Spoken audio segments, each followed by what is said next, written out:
لیکن اللہ کا بہت بڑا کرم ہوا، بہت بڑی نعمت ہے کہ اللہ نے ہم کو انسان بنا کر پیدا کیا. یہ واقعی اس کی بہت بڑی نعمت ہے. دوسری بات اور ایک عظیم نعمت یہ ہے کہ جس وقت ہم اپنی ماں کے پیٹ سے پیدا ہوئے تھے اس وقت ہمارے طرح بہت سے انسان پیدا ہوئے. کوئی اندھے کی شکل میں نابینا بن کر پیدا ہوا، کوئی گونگا بن کر پیدا ہوا، کوئی دماغی کمزور پاگل ہو کر پیدا ہوا. لیکن اللہ کا بہت بڑا کرم ہے کہ اس نے ان تمام جسمانی عیوب سے پاک کر کے صحیح سالم تندرستی کے ساتھ اللہ نے ہم کو پیدا کیا. اگر چاہتے تو اللہ تعالیٰ ہم کو بھی نابینا بنا کر پیدا کر سکتے تھے، دیوانہ بنا کر پیدا کر سکتے تھے، کچھ بھی پیدا کر سکتے تھے عیوب کے ساتھ. لیکن یہ اس کا بہت بڑا کرم ہے، اس کا دین ہے، نعمت ہے اس کی کہ بغیر عیب کے پیدا کیا. اور تیسری جو میں بتاتا ہوں یہ بہت بڑی نعمت ہے، عظیم نعمت ہے، جیسے مفتی صاحب بھی اس کی طرف اشارہ کیے تھے کہ ہم جس وقت پیدا ہوئے تھے مسلمان ماں کے پیٹ سے پیدا ہوئے، اس وقت دنیا میں کوئی عیسائی عورت کے پیٹ سے کوئی عیسائی بھی پیدا ہوا رہے گا، مشرکہ عورت سے بھی کوئی مشرک پیدا ہوا رہے گا، یہودیہ عورت سے کوئی یہودی بھی پیدا ہوا رہے گا. ایسا مختلف کافر و مشرک پیدا ہوئے تھے جس وقت ہم پیدا ہوئے. لیکن یہ اللہ کا بہت بڑا فضل ہے. اگر چاہتے تو اللہ تعالیٰ ہم کو بھی کسی عیسائی عورت کے، کسی مشرکہ عورت کے پیٹ سے پیدا کر کے ایمان سے محروم کر سکتے تھے.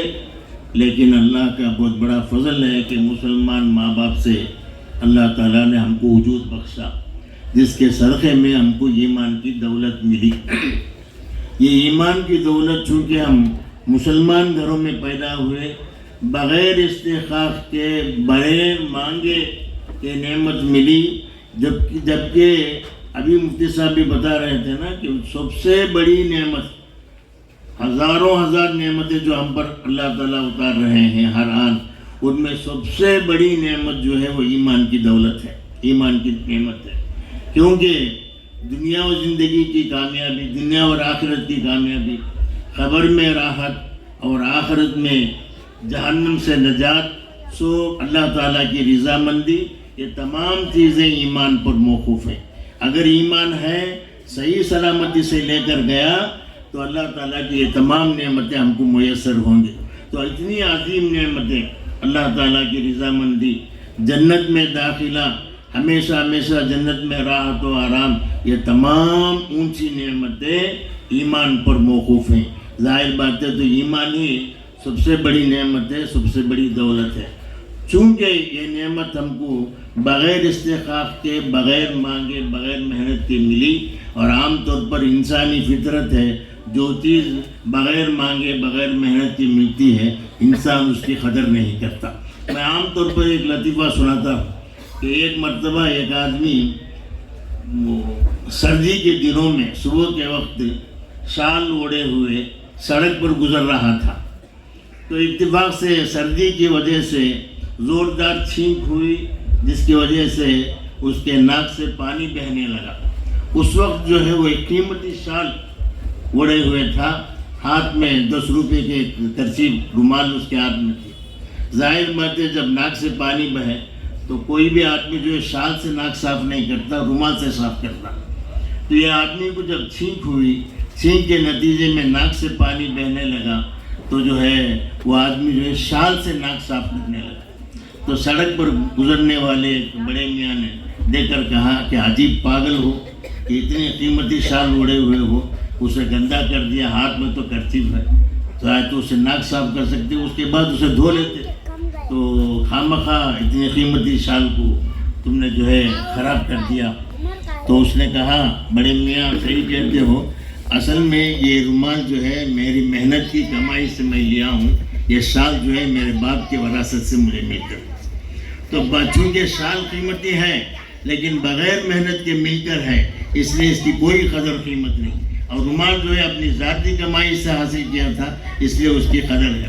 تو یہی حال ہم سب مسلمانوں کا ہے کہ ایمان جو ہے اتنی بڑی دولت، اتنی بڑی نعمت، جو ایسی عظیم نعمت جو ہے، چونکہ بغیر مانگے بغیر محنت کی یہ نعمت ملی، اس لیے ہم کو کوئی قدر نہیں ہے۔ اور اسی وجہ سے فطرے جو بھی مبتلا آدمی فطروں میں مبتلا ہوتا ہے، وہ آسانی سے جو ہے لپیٹ میں آ جاتا ہے اور ایمان کو کھو دیتا ہے اس کی ناقدری کرنے کی وجہ سے۔ تو جیسے مفتی صاحب نے بتایا کہ ایمان بہت بڑی دولت ہے، لیکن اس سے بڑی بات یہ ہے، اس سے بڑی نعمت ہے کہ آدمی ایمان کو دنیا میں رہتے ہوئے باقی رکھے اور قبر میں لے جاتے ہوئے ایمان کے ساتھ جائے، یہ بہت بڑی نعمت ہے۔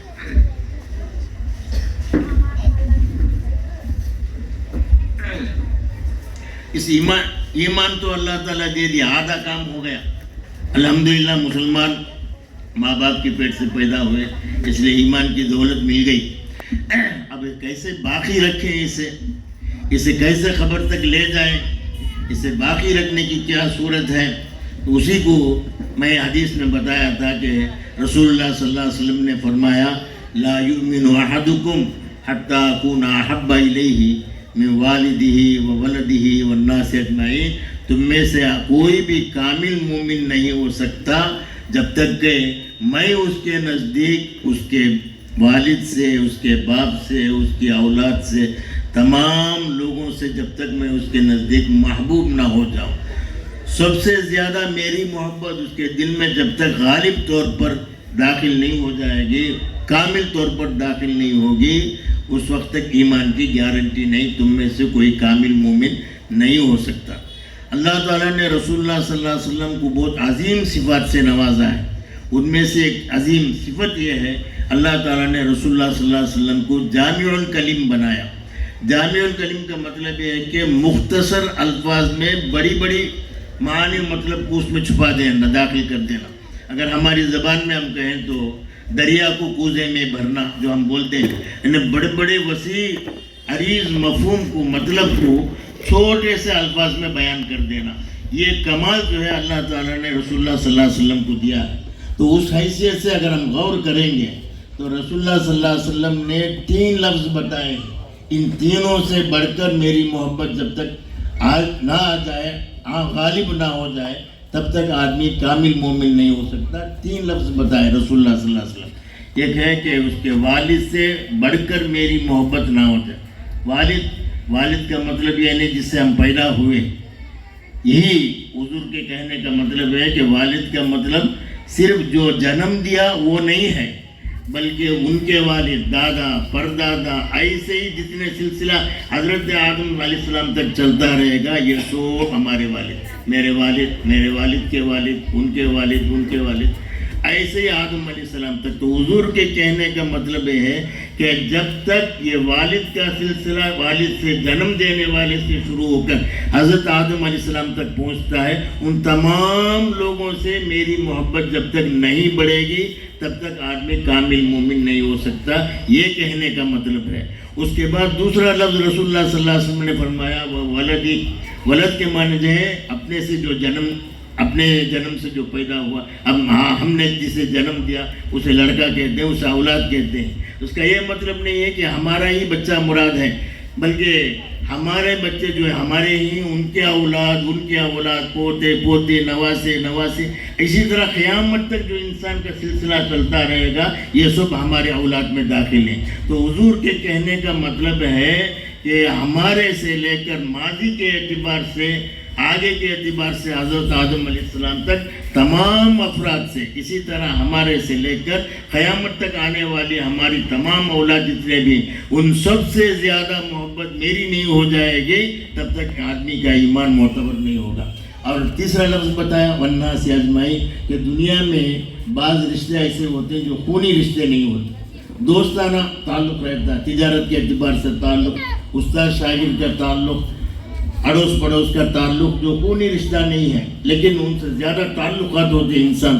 بسا اوقات آدمی اپنے دوست کی محبت میں آ کر ایسے کہہ دیتے ہیں نا کہ میرے والد کو گالی دو میں برداشت کر لوں گا، لیکن میرے دوست کو خود مت کہو کہ کہیں بچپن سے میرا دوست ہے، یہ خونی رشتہ نہیں ہوتا۔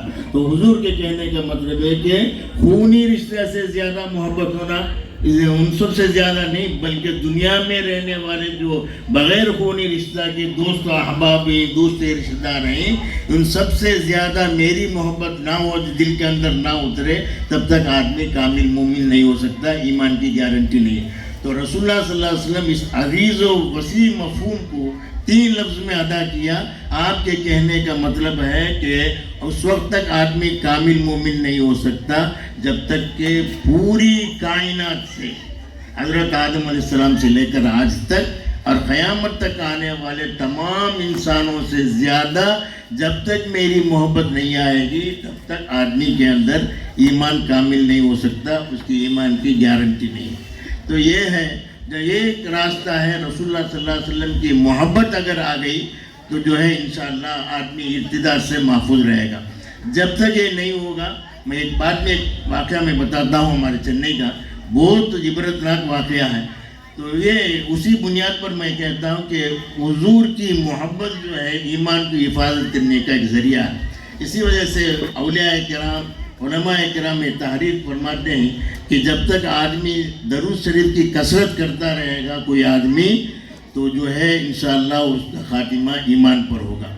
حسن خاتمہ کا شر خاتمہ کا خوف اس کے اندر نہیں رہے گا جو آدمی کثرت سے درود شریف کی عادت رکھے گا، کیونکہ درود شریف کی کثرت سے حضور کی محبت دل میں پیدا ہوتی ہے، اور حضور کی محبت جب دل میں آ جاتی ہے پھر جو ہے آدمی کسی فتنہ، کسی ارتداد میں مبتلا نہیں ہوتا۔ تو یہ ہے رسول اللہ صلی اللہ علیہ وسلم کی محبت۔ یہ محبت کیسے حاصل ہوگی، کیسے حضور سے ہمارا تعلق ہوگا؟ خود اللہ تعالیٰ نے فرمایا کہ آپ فرما دیجئے ان کنتم تحبون اللہ فاتبعونی، اگر تم اللہ سے محبت رکھنا چاہتے ہو، اللہ کی محبت تمہارے دل میں اترنا ہے اور آخرت میں نجات پانا ہے، تو اس کا یہی راستہ ہے کہ میری اتباع کرو۔ اللہ تعالیٰ رسول اللہ صلی اللہ علیہ وسلم کو سکھاتے ہیں کہ آپ یہ فرمائیے کہ میری اتباع میں اللہ کی محبت ملے گی، اور اللہ کی محبت سے جو ہے ہمیشہ کے جہنم سے نجات اور ایمان جیسی دولت جو ہے کامل طور پر وہ دولت میسر ہوگی۔ تو حضور کو اللہ تعالیٰ بتاتے ہیں قرآن اتار کر کہ آپ فرما دیجئے اگر تم اللہ سے محبت کرنا چاہتے ہو تو میری اتباع کرو۔ دوستو، ایک ہے عربی میں لفظ اتباع، ایک ہے لفظ اطاعت۔ دو لفظ بھی اللہ تعالیٰ استعمال کیے ہیں، اطیعوا اللہ و اطیعوا الرسول، اللہ کی اطاعت کرو، رسول کی اطاعت کرو۔ تو اطاعت کا لفظ بھی قرآن میں آ کر ہے، اتباع کا لفظ بھی قرآن میں آ کر ہے۔ اطاعت کہتے ہیں فرما برداری، حکم بجا لانا۔ اللہ کے حبیب نے، اللہ کے رسول نے نماز پڑھنے کا حکم دیا، نماز پڑھے۔ شراب پینے سے روکا، رک گئے۔ تو یہ حکم بجا لانا اطاعت ہے۔ اتباع جو ہے اس سے بڑھ کر ہے، نقش قدم پر چلنا، پیروی کرنا۔ یعنی اگر حکم بھی نہ دیں، حضور کے منشا، آپ کی خواہش، مقصد کو دیکھ کر آدمی اس چیز کو اپنانا۔ جیسے حدیث میں آتا ہے کہ ایک مرتبہ حضرت عبداللہ ابن عمر رضی اللہ عنہ سفر میں جا رہے تھے، اچانک جو ہے اپنے قافلے کو روکا، ٹھہرو بھائی مجھے استنجا جانا ہے۔ تو ایک جگہ پہنچے، تلاش کیا، وہاں بیٹھ کر استنجا کیے، پھر اٹھ کر آ گئے۔ پھر آ کر فرمایا دوستو مجھے کوئی استنجا کا تقاضا نہیں تھا، ایک مرتبہ رسول اللہ صلی اللہ علیہ وسلم کے ساتھ میں سفر کر رہا تھا، اس مقام میں رسول اللہ صلی اللہ علیہ وسلم نے استنجا فرمایا، تو آپ کی اتباع میں نے بھی یہاں استنجا کیا۔ تو ظاہر بات تو حضور تو کبھی نہیں کسی کو حکم نہیں دے کہ جہاں بھی ادھر سے گزرو گے، جب بھی گزرو گے تو یہاں آ کر استنجا کرو، یہ تو حکم نہیں دیا تھا حضور نے۔ صرف حضرت عبداللہ ابن عمر نے وہ منظر دیکھا، حضور کی اتباع میں انہوں نے یہ کام کیا۔ اسی طرح ایک واقعہ آتا ہے کہ ایک صاحب بہت دور سے تشریف لائے مکہ معظمہ میں، آ کر رسول اللہ صلی اللہ علیہ وسلم کے پاس آ کر بیٹھا اور کہا کہ بہت دور سے میں آیا ہوں، آپ کے بارے میں میں سنا ہوں، آپ کے ہاتھ پر بیعت ہونے، ایمان لے آنے کے لیے میں آیا ہوں، آپ کلمہ پڑھائیے۔ تو حضور نے کلمہ پڑھایا تو وہ ایمان میں داخل ہوئے، صحابی بنے۔ تو اس کے بعد انہوں نے فرمایا یا رسول اللہ میں بہت دور سے آیا ہوں، پھر اگر میں یہاں سے جاؤں گا پتہ نہیں میری زندگی ساتھ دے گی یا نہیں، پھر مجھے آپ سے ملاقات ہو سکتی ہے یا نہیں، اس لیے آپ شریعت پر کچھ عمل کرنے کے لیے کچھ مجھے احکام مجھے بتا دیجئے۔ تو اس وقت رسول اللہ صلی اللہ علیہ وسلم نے جو احکام آپ پر نازل ہوئے تھے ان احکام کی تلقین فرمائی حضور نے۔ وہ صاحب کو سن کر چلے گئے۔ پھر روایتوں میں آتا ہے پھر ان کی ملاقات حضور سے نہیں ہوئی، رسول اللہ صلی اللہ علیہ وسلم دنیا سے پردہ فرما چکے تھے۔ جب جب وہ اپنے یہاں پہنچ کر جب وہ دین کی تبلیغ کرنا شروع کیا، اسلام کی طرف لوگوں کو دعوت دینے لگے، تو بہت سے لوگ ایمان قبول کیا، بہت سے لوگ ان کے شاگرد بنے۔ تو ایک مرتبہ وہ ہمیشہ اپنے کرتے میں جو ہے گنڈی کھلا رکھتے تھے، ایسا گریبان چاک کر رکھتے تھے، کھلے گریبان کے ساتھ رہتے تھے، چاہے گرمی ہو چاہے سردی ہو، ہمیشہ کھلے گریبان کے ساتھ رہتے تھے۔ تو ایک شاگرد نے ان سے سوال کیا کہ استاد ایک سوال ہے کہ آپ جواب دیں کہ ہمیشہ میں آپ کو دیکھتا ہوں کبھی بھی آپ گنڈی نہیں لگائے کرزے میں، جبکہ سردی بھی زیادہ ہوتی ہے، گرمی بھی زیادہ پڑتی ہے، کبھی بھی آپ نے کرزے میں گنڈی نہیں لگایا۔ تو انہوں نے فرمایا کہ جس وقت میں رسول اللہ صلی اللہ علیہ وسلم کے ہاتھ پر ایمان لایا تھا، اس وقت میں دیکھا کہ رسول اللہ صلی اللہ علیہ وسلم کا گریبان کھلا تھا، گنڈی نہیں لگی تھی۔ تو یہ منظر میں دیکھ کر اس کے بعد سے میں گنڈی لگانا چھوڑ دیا۔ اسے کہتے ہیں نقش قدم پر چلنا، اتباع کرنا۔ تو اتباع جو ہے اطاعت سے بڑھ کر ہے، جب تک اطاعت کرتے رہیں گے، اطاعت کے بعد اتباع کی نوبت آئے گی، تب اتباع جب ہونے کے بعد یحببکم اللہ۔ یہاں علماء کرام وہ تشریف فرمائیں گے۔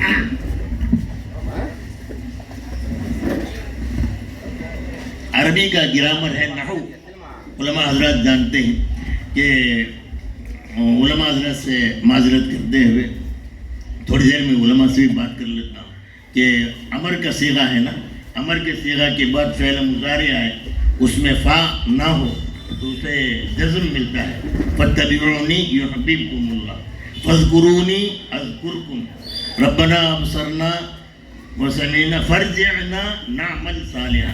جہاں بھی فعل امر آتا ہے، فعل امر کے بعد مضارع ہو، اس میں فا نہ ہو تو اس فعل مضارع کو جزم دیا جاتا ہے، اس کے پہلے شرط محذوف ہے۔ آپ حضرات نحو میں پڑھے رہیں گے کہ شرط محذوف کے وہ جواب بن کر آنے کی وجہ سے، جواب شرط بننے کی وجہ سے اس فعل مضارع کو جزم ملتا ہے۔ یعنی فاذکرونی ان تذکرونی یذکرکم، اذکرکم، میں اگر تم اللہ کو ادا در فرماتے فاذکرونی، تم مجھے یاد کرو، ان تذکرونی، اگر تم مجھے یاد کرو گے، اذکرکم، میں تمہیں یاد کروں گے، جواب شرط ہے۔ اور جواب شرط رہنے کی وجہ سے، فعل مضارع رہنے کی وجہ سے اسے جزم ملتا ہے۔ اسی طرح ربنا ابصرنا وسمعنا فرجعنا ان ترجعنا نعمل صالح، اگر تو ہم دنیا کفار کہیں گے، ہم یہاں کر دیکھ لیا قیامت کا پورا منظر ہم کو سمجھ میں آ گیا، اس لیے ہم کو دنیا میں واپس بھیج دو، اگر تو ہم کو دنیا میں واپس بھیج دے گا تو ہم نیک عمل کریں گے۔ یہ جواب شرط ہے، جواب شرط رہنے کی وجہ سے جزم ملا ہے۔ اسی طرح ان کا فتبعونی امر کا صیغہ ہے، تم میری اتباع کرو، ان تتبعونی یحببکم اللہ، اگر تم میری اتباع کرو گے تو اللہ تعالیٰ تم سے محبت کرے گا۔ حالانکہ ظاہری آیت کا تقاضا یہ تھا، یہ کہنا چاہیے تھا اللہ تعالیٰ کو اگر تم میری اتباع کرو گے اس کے نتیجے میں تم اللہ سے محبت کرنے والے ہو جاؤ گے۔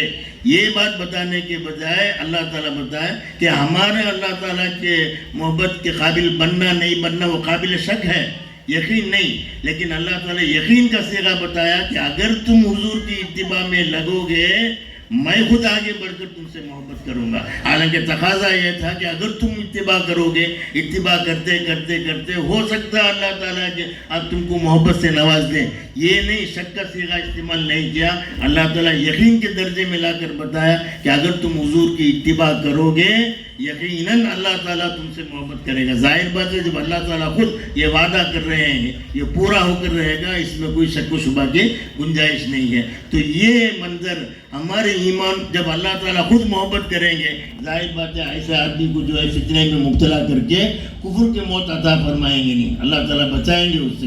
تو یہ ایمان کی حفاظت کرنے کی ایک صورت یہ ہے، اسے باقی رکھ کر قبر تک لے جانے کی ایک صورت ہے کہ آدمی رسول اللہ صلی اللہ علیہ وسلم کے اتباع کرے اور محبت کرے۔ محبت جو ہے اتباع سے پیدا ہوتی ہے، حضور کی اتباع کرے۔ کیسے مسجد میں تشریف لے جاتے تھے، کیسے نکلتے تھے، استنجا میں کیسے جاتے تھے، استنجا سے ایسی جو چھوٹی چھوٹی جو سنتیں ہیں ہمیشہ وہ تصور کرتے کرتے حضور نے دائیں ہاتھ سے کھانا کھایا، مجھے بھی دائیں ہاتھ سے کھانا ہے۔ کھانے سے پہلے رسول اللہ صلی اللہ علیہ وسلم نے یہ پڑھی، کھانے کے بعد یہ پڑھے، وضو کا سوتے ہوئے حضور نے وضو کر کے فلاں فلاں صورتیں پڑھی ہیں، مجھے بھی یہ پڑھنا ہے۔ سو کر اٹھتے ہی حضور نے یہ دعا پڑھی تو مجھے بھی یہ دعا پڑھنا۔ ایسی چھوٹی چھوٹی سنتوں سے اگر اتباع کریں گے تو آگے چل کر جو حضور کے احکام پر مکمل طور پر عمل کرنا ہوگا۔ تو یہ پہلے حضور سے محبت کریں اور وہ محبت حاصل ہوگی اتباع سے۔ اتباع حاصل ہونے کے اتباع کرنے کے نتیجے میں حضور کی محبت ہوگی. اور محبت کا ایک تقاضا بھی ہوتا ہے. آدمی صرف دعویٰ کرے, آدمی دنیا میں بہت سے دعویٰ کرتے ہیں نا, فلاں چیز میری ہے, فلاں چیز میری, فلاں جائیداد میرا ہے. صرف دعوے سے کام نہیں ہوتا, دلیل بھی پیش کرنا ہے اس کے لیے. بغیر دلیل کے دعویٰ معتبر نہیں ہوتا.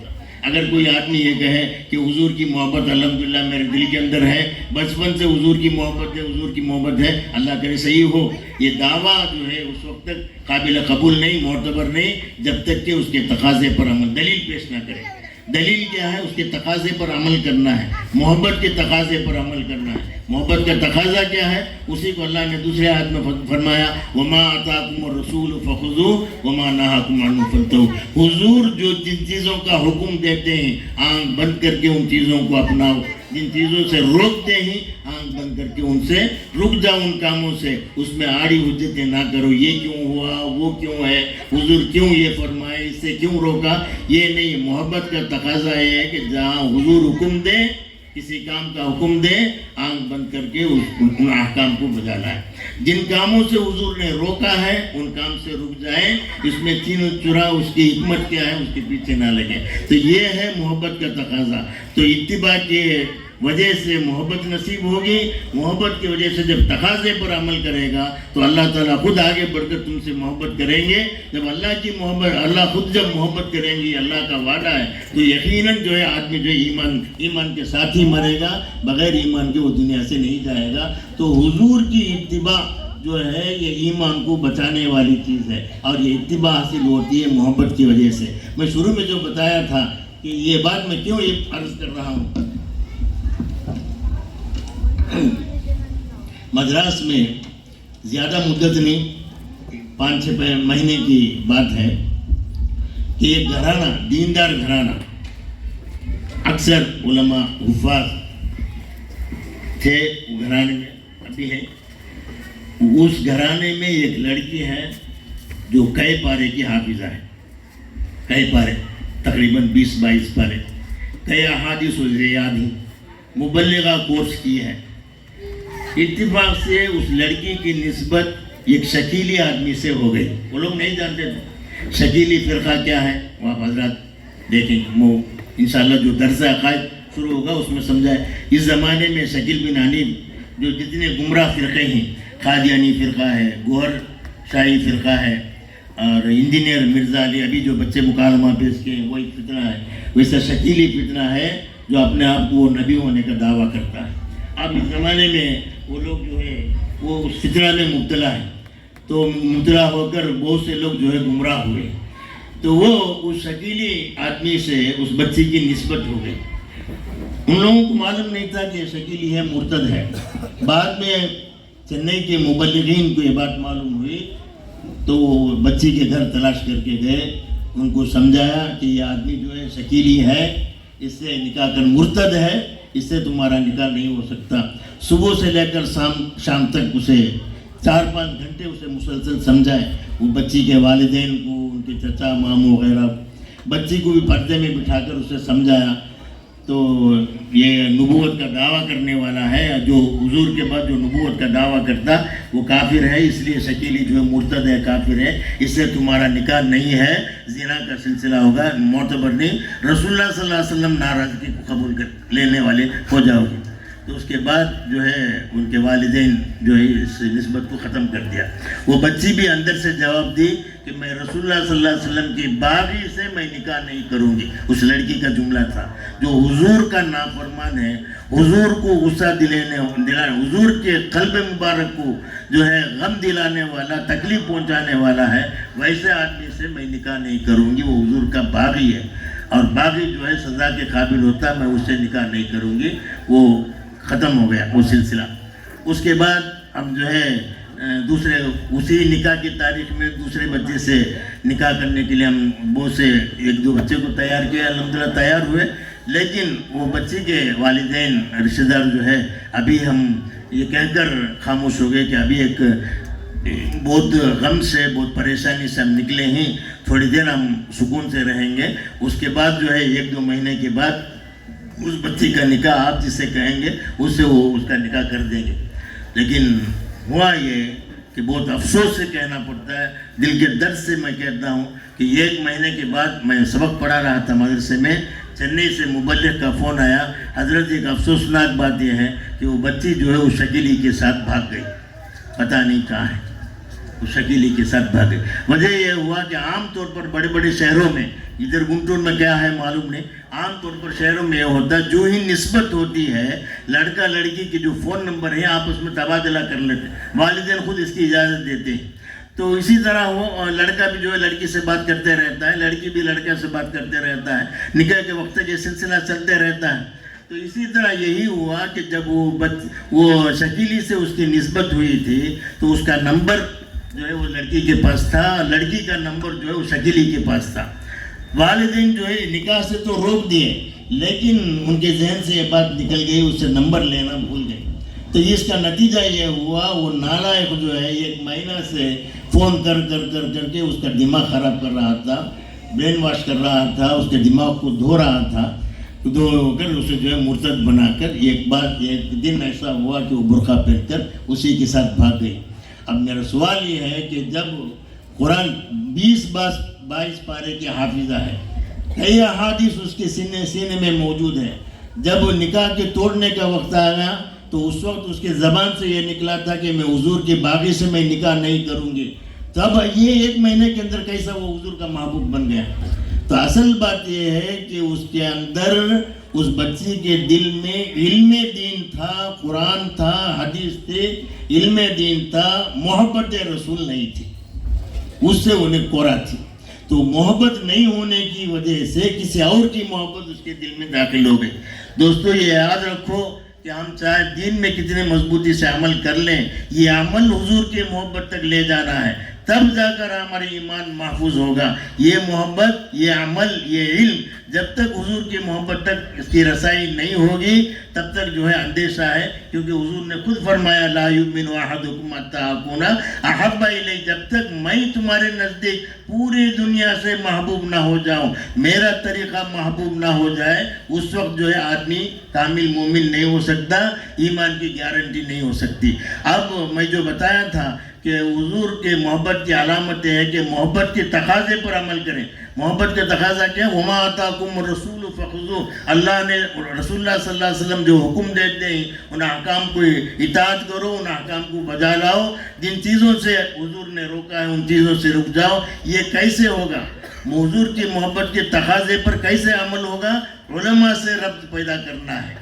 جب تک علماء سے ربط پیدا نہیں کریں گے، حضور کیا حکم دیے ہیں، حضور کی خواہش کیا تھی، حضور کن چیزوں سے ناراض ہوتے تھے، کن چیزوں سے روکتے تھے، یہ بات کامل و مکمل نہیں ہوگی۔ اسی وجہ سے جتنے گمراہ فرقے آج تک پیدا ہوئے، چاہے قادیانی ہو، چاہے شکیلی ہو، یونس گوہر شاہی ہو، انجینئر مرزا ہو، سب لوگ جو ہے اپنے نظریات کو، اپنے باطل کو لوگوں میں اتارنے سے پہلے علماء سے ان کا رشتہ کاٹتے ہیں۔ آپ مطالعہ کیجئے، علماء حضرات سے بھی میں درخواست کرتا ہوں، قادیانی کی کتابیں جو روحانی خزائن 23 جلد میں ہے، اس کی کتابیں مطالعہ کیجئے کہ وہ علماء سے کاٹتا ہے، علماء کو گالی گلوچ دیتا ہے، علماء کو جو ہے یہودی سے تشبیہ دیتا ہے کہ یہودی علماء بہتر ہیں، کہ ان کو اللہ تعالیٰ نے گدھے سے تشبیہ دیا، ایسے گدھے سے تشبیہ دیا جس کی پیٹھ میں تورات اور کا علم تھا، کتابیں تھی۔ یہ علماء اس سے بھی، اس گدھے سے بھی بدتر ہیں، ان کے پاس علم بھی نہیں ہے۔ ایسے صاف الفاظ میں علماء کی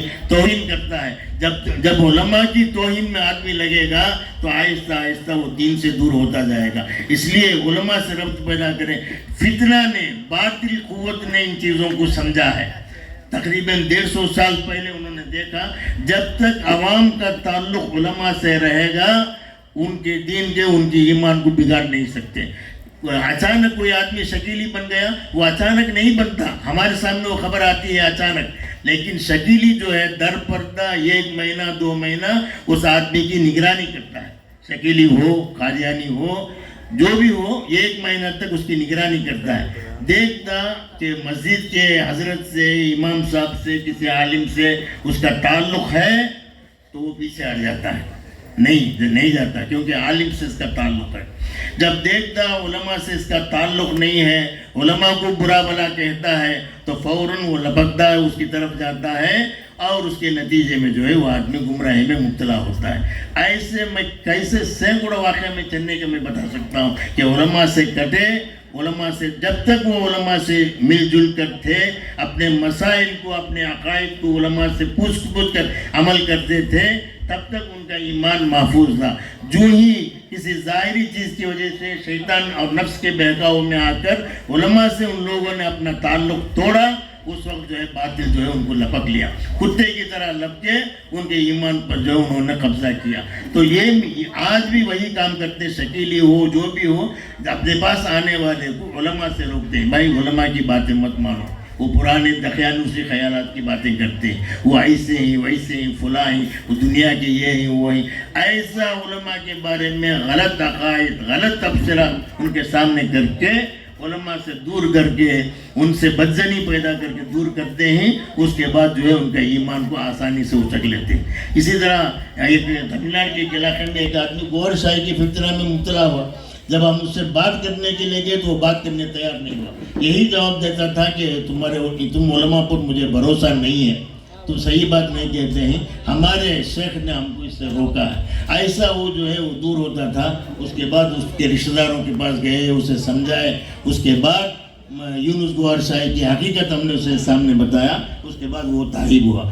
ایسے آپ حضرات سے میں یہ کرتا ہوں، چونکہ آئندہ ہفتہ جو درس عقائد شروع ہونے والا ہے، آپ حضرات اس میں شوق سے شریک ہوں، اپنے عقائد کو مضبوط کریں۔ جب تک ہمارا عقیدہ صحیح نہیں ہوگا، مضبوط نہیں ہوگا، صحیح بھی ہونا ہے، مضبوط بھی ہونا ہے۔ جب تک ہمارا عقیدہ صحیح اور مضبوط نہیں ہوگا، تب تک ایمان کامل نہیں ہوگا۔ تو علماء سے اگر ربط پیدا کریں گے، علماء سے اگر تعلق جوڑ کر رکھیں گے، جڑ کر رہیں گے، تو اس کے نتیجے میں حضور کی محبت کے تقاضے پر عمل ہوگا، اور حضور کی محبت کامل طور پر نصیب ہوگی، جس کے نتیجے میں جو ہے ایمان کے ساتھ، ایمان کو خبر میں لے جانے کی، ایمان کے ساتھ موت آنے کی توفیق اللہ تعالیٰ دے گے۔ اللہ تعالیٰ سے دعا ہے۔ اور ایک بات میں بتاتا ہوں، عام طور پر جو گمراہ میں مبتلا ہوتے ہیں، یہ اسٹیٹس وغیرہ دیکھ کر، فون وغیرہ سے گوہر شاہی کی باتیں سن کر، انجینئر علی مرزا کی باتیں سن کر جو گمراہ ہوتے ہیں، عام طور پر جب وہ لوگ تائب ہوتے ہیں تو ان سے جب ہم پوچھتے ہیں، دلائل سے ان کو سمجھا کر جب ان کو راہ راست کی طرف دعوت دیتے ہیں، جس کے مقدر میں ہدایت ہو تو ہدایت قبول کرتا ہے، تو اس سے ہم انٹرویو لیتے ہیں کہ کیسے تو ان آدمی کی باتوں میں چلا گیا، تو ان کا جواب یہی تھا کہ حضرت وہ اچھی باتیں بولتا تھا، یونس گوہر شاہی ہو اور انجینئر مرزا ہو، اچھی باتیں بولتا تھا۔ تو ہم بولتے ہیں بات، لوگوں یہ بات ذہن میں رکھو، شریعت کے اندر اچھی بات بولنے والا ضروری نہیں ہے کہ وہ واقعتاً صحیح ہو۔ اچھی بات الگ ہوتی ہے، سچی بات الگ ہوتی ہے۔ شریعت میں دونوں میں، علماء حضرات جانتے ہیں، دونوں میں عموم خصوص من وجین کی نسبت ہے۔ ہر اچھی بات سچی نہیں ہوتی، جو بھی اچھی بات ہو سچی نہیں ہوتی۔ میں یہاں بیٹھ کر کہتا ہوں، مفتی رحمت اللہ صاحب گنٹور کے کل سے کلکٹر بنیں گے انشاءاللہ، کلکٹر کا عہدہ سنبھالیں گے۔ اب سننے والے بھی خوش، مولانا بھی خوش ہو گئے کہ مجھے کل سے وہ عہدہ ملے گا، مجھے کلکٹر آفس میں جا کر وہ سیٹ پر بیٹھنا ہے۔ ظاہر بات ہے مفتی صاحب وہاں جا کر بیٹھیں گے، پہلے پولیس لے جائے گا اسے، اب وہاں بول نہیں سکتے حضرت مجھے بولے کلکٹر کا عہدہ آپ کو ہے۔ تو یہ بات اچھی ہے، سننے کو بہت اچھا معلوم ہوتا، لیکن یہ بات سچی نہیں ہے۔ اسی طرح بہت سے سچی باتیں ہوتی ہیں، لیکن اسے ظاہر کرنا اچھی بات نہیں ہے۔ ایک اسٹوڈنٹ تھا، +2 پڑھ رہا تھا، وہ رزلٹ نکلا، نماز میں آتا تھا، مجھ سے ملتا تھا۔ وہ ایک بار جو ہے وہ 2-4 روز تک مسجد میں نہیں آیا، تو میں پوچھا اسے کیوں میں مسجد میں نہیں آیا؟ حضرت فلاں دن میرا رزلٹ نکلا، 2 سبجیکٹ میں فیل ہو گیا، مسجد میں آتے ہوئے لوگ پوچھیں گے کہ +2 میں کامیاب ہوا یا نہیں، مجھے شرم آتی ہے بولنے کے لیے، اس لیے میں مسجد کو نہیں آیا۔ تو اس کا فیل ہونا، ناکام ہونا صحیح ہے، لیکن اسے بتانا اس نے اچھا نہیں سمجھا۔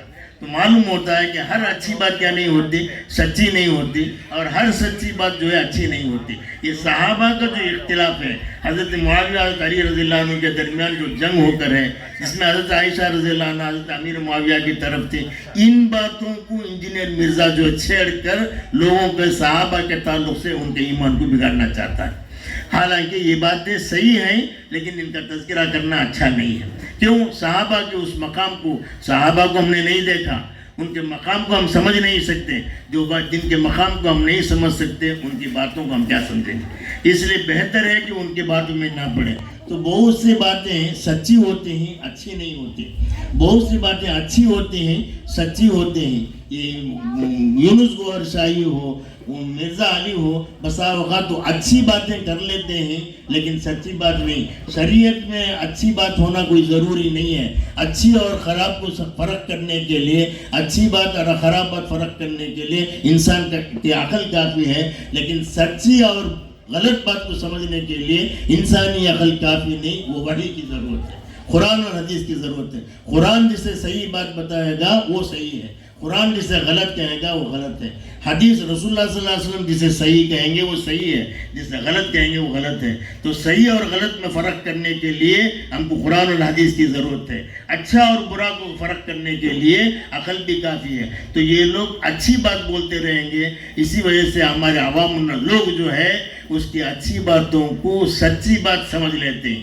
اچھی اور سچی میں فرق نہیں کرنے کی وجہ سے گمراہی میں مبتلا ہوتے ہیں. یہ اچھی ہے یہ سچی ہے فرق کرنے کا کام علماء کا ہے. تو علماء سے اگر ربط کریں گے تو علماء سمجھائیں گے بھائی اس کی بات یہ ہے یہ ہے یہ ہے, لیکن شریعت میں یہ باتیں نہیں ہیں. جب فرق کر کے بتائیں گے تب جا کر سمجھ میں آئے گا یہ اچھی ہے یا سچی ہے. تب آدمی جو ہے اپنے ایمان کے اندر محفوظ رہے گا, فتنے کے اندر مبتلا نہیں ہوگا. تو خلاصہ کلام یہ نکلا, جب تک ہمارا تعلق علماء سے نہیں ہوگا, مضبوط نہیں ہوگا, صحیح معنی میں رسول اللہ صلی اللہ علیہ وسلم کی محبت بھی ہم کو نصیب نہیں ہوگی, جس کی وجہ سے ایمان بھی جو ہے تذبذب میں رہے گا. اللہ تعالیٰ سے دعا ہے کہ اللہ تعالیٰ کہنے سننے سے زیادہ عمل کی توفیق عطا فرمائے. زندگی پر علماء سے جڑ کر رہنے, ایمان کی حالت میں رکھ کر ایمان کے ساتھ اللہ تعالیٰ